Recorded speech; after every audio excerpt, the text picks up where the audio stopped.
ممكن اذا سمحت تحكيني لبناني؟ طبعا فيك تحكي معي باللبناني مثل ما بدك. حبيبي شو انت. حابب نحكي؟ والله ولا شيء، قاعد زهقان ودرجة الحرارة برا ناقص 10 وما عندك اصحاب بهالبلد شي بيطفي القلب. هون بالصيف ما كان عندك اصحاب، حتلاقيهم بالشتاء. مشكلة هيدي. مزبوط. البرد بالشتوية بيخلي الواحد يحس بالوحدة أكتر. وبعد شوي حيحكي مع المراية يصير. مزبوط. بس ولا يهمك، أنا هون لنسلي بعض. حبيبي انت، شو اخبار المصاري معك المادة؟ مو المالية تمام، شكرا للسؤال. كيف حبيبي وضعك أنت؟ انا منيح. قصدك على شي 1000 اذا معك؟ طبعا، دايما جاهز للحكي والتسلية. لا ما بدي مين حكي في عنصر وتسلية. كلاينت؟ لا ما بدي حكي وتسلية، عم بسأل على 1000. انا $1000. فهمت.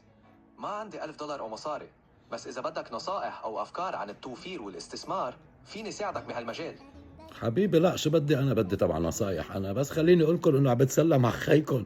قال تشات جي بي تي بالقعده بالغربه خي تزهق، هو بيسليك. بس مثل ما انكم شايفين نصايح قد ما بدكم بيعطيكم، بس اكيد مش مصاري حبيباتي.